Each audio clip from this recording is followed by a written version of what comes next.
What'd you say? There's a tornado. There's a tornado coming. That just looks like clouds, but yes, okay. No, turn it off. Oh, no. Is it off? No. Turn the light off, Todd. The light's not on. It is so, that Why are red you light arguing? flashing. Todd, will you just please turn it off? What's it worrying? You're more distracted me now that you're talking to me like this. No, I don't want to be on it. You're not on it. I'm gonna sue ya. You're not on it. I don't. It cut you off. The video mode cut you off. The picture mode didn't cut you off.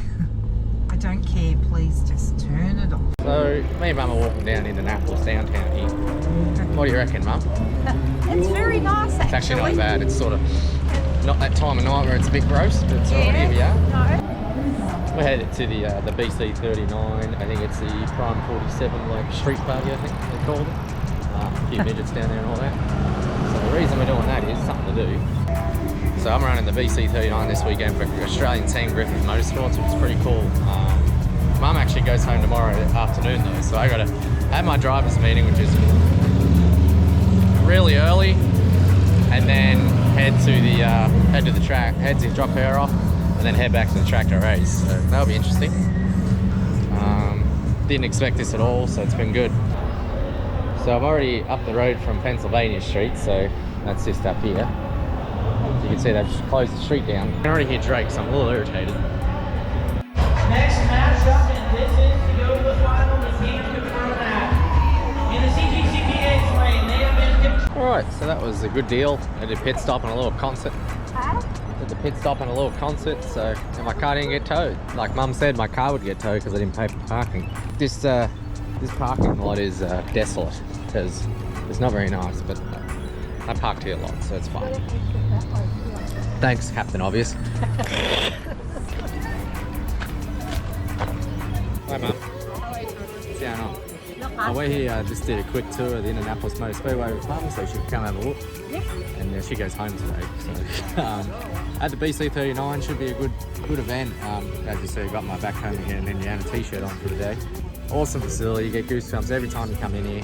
And yeah, what do you reckon so far, Mum? Yeah, very impressive, very impressive. Yeah, it's still good meters. It is very big. But yeah, it's got a lot of history, and that's what's cool about this event. And yeah, tradition too. Yeah, I wish you could see the museum, but it's closed right now. But That's okay. Anyway, we're doing a quick tour, and we'll head back to the track and see what car we're driving. So my block party video didn't go to plan either, so I'm going to leave it at that. So yeah, I'm running Australian car, Australian team, pretty much, sort of. Mike Griffiths owns it, so massive thanks to Mike. It's nearly an Australian engine, it's a Hawk. A Hawk is an Australian cast block, based on a Chevy though, but it's still pretty neat to have a Hawk in America with an Australian team, Australian driver. So anyway, here's how hot laps went.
out of fuel? When like right when it was like I have to get through the slick to get like pull off the corner, just like pull on its face. If it got like down the lows on the cushion. But if around the low, like that last lap it cheated, that was alright. It's pretty fun to run around though. It's like you gotta keep it flat and it's fine, but if you have to back out. No, even if I back out of it, it'll do it. If I don't touch the cushion, it won't do it. Yeah. But I just sort of got to keep the wheels up. That's kind of what I thought. But it's like popping and farting. Yeah. Like it's out of fuel or something. Or running to, I don't know. Sort of sideways and just fall on its face. Yeah, that's what I felt hurt too. Yeah. It wasn't too bad, it was pretty fun to drive around otherwise.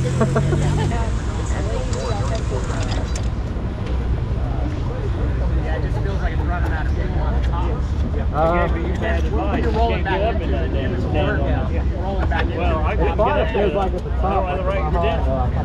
Like 8900. My highs were fine, it was when I got to the, like past the apex where it's like loaded up in my lows. Yeah, it's not If it was loaded up, it just fall on its face, but if I like cheated it, I was okay. Like I'd still like drive through it. What was it like on the top? Fun. No, it's not fine at the top. It's already at the low. Well, I don't really know what I'm comparing to, but like, it just... So yeah, hot laps not too bad for someone who's never ran a midget before. They're sort of everything. They're a little less scary than a sprint car, that's for sure. But you have to sort of drive these things till you're scared. I didn't quite get the chance to then because the car just fell over a bit on its face on it. You can hear me discuss that. I don't need to say it again. But yeah, it's like it got to the center of the corner and just bogged down real bad, and then just pretty much like nearly shut off. It just like put the engine brakes on, and that's pretty much it. Ran fine for most of the heat race, so here's the heat race. Now again, this is just shambles. I didn't turn the GoPro on because it's above my head. I thought it was on, wasn't on. So got some nice flow footage from our friends at Flow Racing. Bike chassis number 17, it's going to be Adam Taylor. Lining up to his right on row number 1, Todd Hobson at Clyde, Victoria, Australia, driver the West Evans Motorsports. CSI QuickTime Products Hawks bike number 75. So the Toyota Racing Development Pacer are going to make its way down into the infield again. Taylor, Hobson, row number 1. Danner and Eade in row number 2, Doby and Timms in row number 3, Meserol in row number 4, Ryan Timms with the Kubota High Limit Series this past weekend. And a Hefner Racing Enterprises entry. Oh, look out, a little tap of the tires on the front straightaway. Eade and Danner came together. Danner flew the front end. As they keep it going here, we stay clean, we stay green. We'll see who leads the way on lap number 1. Well, the driver that's charging this one, Thomas Meserol. Look at the run to the outside. That spike chassis is working for him here tonight. Ryan Timms already up at the second, the JBL number 67. Setting sights on the number 75 of Todd Hobson, the Clyde Victoria Australia racer. Leads the way for the first 2 circuits here. Thomas Meserol from the back, looking for second, looking for the lead now. Ryan Timms protecting to the outside in the 67. Timms from 6th, Timez from 7th. You got a couple of them slamming bumpers in the back of the field. Looks like Doby making his way by. Eade going to go to get shuffled to the back of the field as Taylor able to make his way by as well. Taylor, your pulse and her shuffle towards the back of the lineup. Here comes Hobson. Ooh, he's got her all kinds of sideways, but leaves the door open for Ryan Timms. He's going to step on through, and Ryan Timms going to take over. Quickly up into the second spot. Now comes the 7 of Thomas Meserol. He's going to look top shelf over as they bring it around to the front straightaway, right on the back bumper of the KTM Throwback of Junior number 67 machine. Here comes the Tim Engler-owned number 7 in pursuit. Off into turns 3 and 4. Once again, Tim's around the bottom. Timez up around the outside. He's going to try the inside to turns 1 and 2. Timms holds the middle as the caution lights come on from Ryan Eade. Locked down. And looked like that may have been the case. But Ryan Timms leading. Thomas Meserol stalking in that second spot with 2 to go. Todd Hobson lining up a third. Briggs Danner, Devin Doby, Adam Taylor, and Mariah Eade is the cause of the caution. Driver the tail in the field, and problems here for Hobson as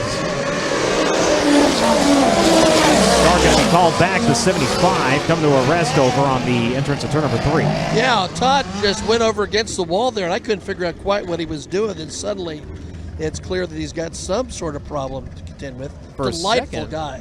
I thought he was motioning to Meserol like he might have a problem. So he kind of pulled up next to him, and then he came to a stop. That crossed my mind as well, Brian. They will get safety crews over to him and see if they can. It's probably one of the sketchiest things I've done. It seems like, I don't know whether it was with the contact or just as the race went on, something moved. Motor kept running on about $3,000. I couldn't get it below it. I was even trying to shove the pedal up, do all sorts of jazz feet to get it all to work, but fortunately this wasn't meant to be, and I thought I was managing it in the yellow there, just running my brakes, just trying to not use them all and boil them too quick. I was actually just trying to stop and start the car a lot, and unfortunately, yeah, no, it didn't work. She boiled just as we were going green on that restart. So if we didn't have the restart, it might have been okay. We'd have probably maintained a little bit, but just ran into them issues even more. As you can see, B-Mania, we pushed off, still did the same thing. Pretty much, again, it happened on the final night too. I'll add a little bit of that in, but yeah, there's not really much to see other than motor heating and a little bit of swapsies, and that's pretty much it. But how was that for my first midget heat? I led a few laps. Oh god, I couldn't believe I led a few laps. And if I ever see a car next to me, I just turn pretty much hard left because it's midget racing apparently. So I just, yeah, fitted in with the crowd a little bit. It was fun. It was a really fun race. I thought it was out to the walls a little bit, but I was surprised I actually held on as long as I did for never doing that before. Especially with them two guys, they're national midget guys behind me, and yeah, Ryan Tim's there, and the big old T-Mez TV there behind me. Probably had like 7 cameras on his car. It was fun. I just, once it started sticking after that contact, I couldn't hold the bottom anymore, and it just started doing some silly stuff. So I tried to maintain as long as I could. As I said, I just couldn't. But Welcome back to the Driven to Save Lives BC39, presented by Avante Windows and Doors at the dirt track at Indianapolis Motor Speedway. Catching up with Todd Hobson back in the pit area. And Todd, a bit of a scary moment for you in your heat race. Tell us what happened. Throttle didn't hang open wide open, but yeah, it was over about 3,000 revs. So that's a little bit past idle, and that's why I nearly ran over everyone on that restart there. The brakes boiled finally. I tried to hold it on just to finish that heat race off, but I only seemed to do it the last sort of 3 or 4 laps before that yellow. Seemed to be temperature based. Boiled the brakes doing it. That's what I'm doing in here now. Is bleeding the old brake fluid out, and yeah, broke the Jacobs ladder off there with that tap with Ryan Timms there, but all these jobs are nearly done, and yeah, we'll be back out for the qualifier. You've raced a little bit of everything. Obviously, this is your first start in a USAC National Midget, but you've raced non-wing 410 sprint cars, wing 360 and 410 sprint cars, Australian wingless, karts, super rods. I don't think I'm missing anything, but so far, what do you think of a midget? I think you missed outlaw karts. Yes, I did miss outlaw karts. I'm sorry. Midgets are fun. They're sort of like everything you want out of the V6 wingless, and helps my bad habits with the non-wing 410s. Tend to run into the corner a bit too deep in those and have to woe it up halfway through, but these things you can just bury them in as deep as you want. Massive thanks to Mike Griffiths for the opportunity. It's been great fun. Brian and West and crews have been working their tails off trying to get me comfortable, and we've been pretty comfortable. Just need to get these couple little gremlins out of the way. Todd Hobson, it's worth noting the only Aussie driver in the field is with the only Aussie team in the field. Todd Hobson's got his work cut out in the second qualifier coming up. all right, it's Saturday. It's a little muddy. We got in our race Thursday. We've had pretty rough weather. Those in the hurricane down south, the Helene I think it's called, because we got probably barely a quarter of what it was, and it was pretty gnarly with the wind and all that. As you see, they've kept the track pretty tight. They're going to try and run it tomorrow. It's still drizzly right now. Couldn't really get the thing rectified. Had a few other issues, broke the ladder heim, and it boiled the brakes obviously as well, because I was trying to ride around, just get that race done. It wasn't sticking, but it was $3,000, and the butterflies were a little open on that and shifted a little bit. We fixed all that, rectified it, but you know, it's pretty cool still to do laps around here, and we'll eat some soup Saturday. Oh, eat some soup Sunday. I have to say that again now. Todd Hobson has gotten into Brian Stanfield's car. Brian Stanfield told me Todd's car simply wasn't running right. Brian obligated to step aside and get in the Brian Stanfield entry, so Todd Hobson will have to start at the back of the second Elliott's Custom Toyoters and Karts semi-feature here in just a little bit aboard the 75 AU. There's not a lot going on after this. The car swap was really quick, and I didn't expect it, to be honest. I was just happy. I was about to get out my gear and just call it a night, and Brian goes, "Do you want to jump in my car?" I'm like, I mean, I'm not gonna say no, but are you sure? Like, he goes, "Yeah, I'm all out." I'm like, okay, I'll jump in. Why not? And I fit it in pretty good. And I'll be honest, I didn't realize the turnaround time they were dealing with there. Like, I literally had to get in. I pushed up, and we went straight out. Like, it was that tight. I jumped in, and we got a little bit better when I come in, and I didn't have time to swap the GoPro over from the other car. I just wanted to show I raced at IMS. That's pretty cool. Just why I put this footage of that car, those cars piled up, is why I put this footage of those cars piled up. I ran out of brakes about half a lap before that. I was using them a lot back there. We had a bit of a caliper issue. It easily rectified, but it just sort of ended our race. You can't run that track without brakes. It's just so tight and so close quarters, you just run into people. SR11 was definitely a lot different to the Hawk. It reminded me of driving a go-kart again. You just had to sort of rev it like a two-stroke go-kart. It loved it for sure. Sort of motoring around, we sort of fell a bit stagnant around 17th or 18th or something from 20th. It wasn't a spectacular performance. With that crash, I took out 6 cars, so that would have locked us in the top 15 if I just stayed where I was. I should have maybe just rode around. I pulled off on the main straight there, and the crash happened in turn 1. So that annoyed me a little bit. But I could have got in it too. You never know. Like, those are the things, what if, could ifs. But it is what it is. You just got to move on to the next one. Thanks to Mike for the opportunity. It was really cool. The Stanfields, like they took care of me good all weekend, really hustled to get me comfortable, and West Evans as well. I enjoyed the weekend despite the results. It just felt like just some fun racing with some friends, you know.